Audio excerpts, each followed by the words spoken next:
So have you ever stopped and wondered, how do we actually know the things we know?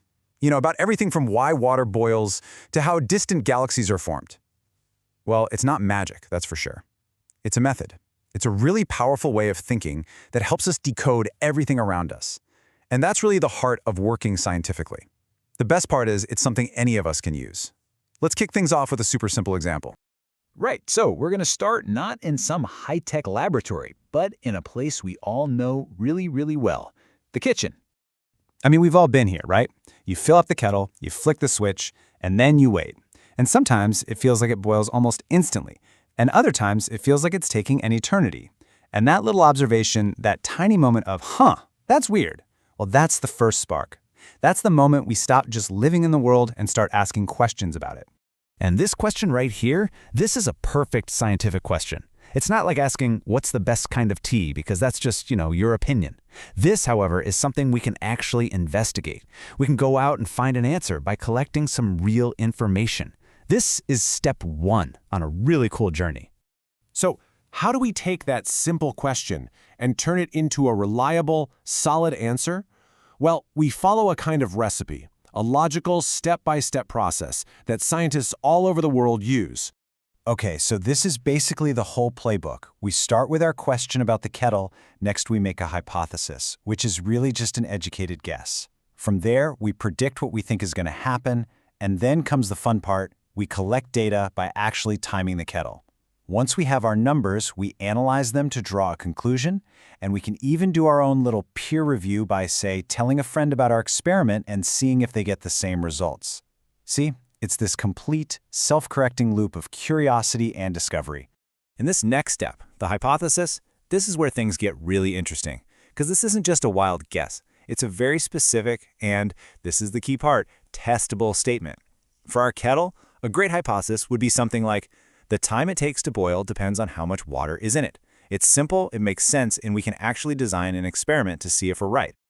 Now, we have all heard this phrase before, right? People say it all the time to dismiss an idea like it's just a hunch or a guess. But you know what? In the world of science, a theory is something else entirely.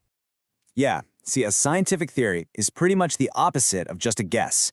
It's a huge, powerful explanation that has been tested and challenged and poked at again and again by tons of different scientists, and it's held up every single time. It's basically the grand prize of the scientific method. Okay, so this whole method works perfectly for a kitchen kettle, but the real power of this process is that it scales. What happens when we apply this exact same way of thinking, not to a countertop, but to the entire cosmos, to one of the biggest questions we could ever ask? What is our place in all of this? For more than 1,000 years, the accepted scientific model put Earth right at the center of everything. I mean, it seemed obvious, right? It feels like everything goes around us. But as we got better at observing the sky, the data just wasn't adding up anymore. The model was breaking. So a new, totally radical hypothesis was needed, one that put the sun in the middle. And this didn't happen overnight, not even close. Just look at this timeline.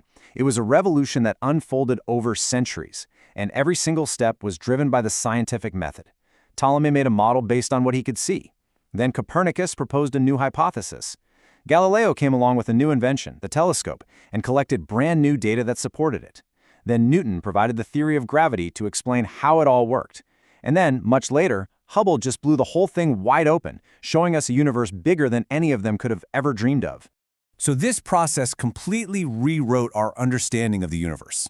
But this powerful way of thinking isn't just for looking up at the stars. It's also for looking at the world right here around us, at the really complex problems in our own society. And this is where the answers it gives us often lead to even tougher questions. Science gives us some pretty incredible technologies. I mean, take a look at this golden rice. It's been genetically engineered to produce extra vitamins, vitamins that could help prevent blindness in millions of kids. The science makes that possible. But that possibility raises a whole new kind of question, doesn't it? This isn't something you can answer with an experiment in a lab. It's an ethical question. It depends on our values as people, as a society. Science can tell us what we can do, but it can't always tell us what we should do. And this is why having a scientific mindset is so important for every single one of us, not just people in lab coats. It teaches us to gather the evidence and carefully weigh the pros and the cons, the risks and the benefits of the big choices we have to make. Let's think about the debate over energy. A lot of people feel that nuclear power is extremely dangerous. But when scientists actually collect and analyze the data, a totally different picture emerges. They find that, believe it or not, fossil fuels actually cause way more harm through everyday pollution and accidents. And this just nails the point home, right? It shows how our feelings about risk don't always match the facts. We hear about plane crashes on the news, so flying can feel scary. But the data, the cold hard facts, show that the everyday thing we all do, driving a car, is vastly more dangerous. Thinking scientifically helps us see past our gut feelings. So we've seen how science helps us figure out these complex issues. But how do scientists even begin to wrap their heads around all that complicated data in the first place? To make sense of everything from weather patterns to our own bodies, they use a really important tool. They build models. Some models are computational. They use incredibly powerful computers to simulate really complex systems. You know, that weather forecast on your phone? That's a computer model predicting what the atmosphere is going to do. Then you have representational models, which are kind of like a blueprint. The circuit diagram, for example, it doesn't look exactly like the guts of your phone, but it uses simple symbols to show us the one thing we need to know, exactly how it works. And some models are spatial, which are all about showing us how different parts are arranged in three-dimensional space. This model of the ear, for instance, shows us how all those tiny, delicate little pieces fit together perfectly to let us hear. So, what's the big takeaway here?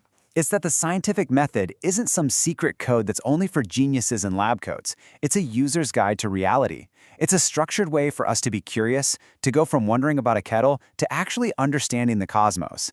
It's all about asking testable questions, gathering evidence, and bit by bit, building a more accurate picture of the world. It's an incredibly powerful tool that belongs to every single one of us.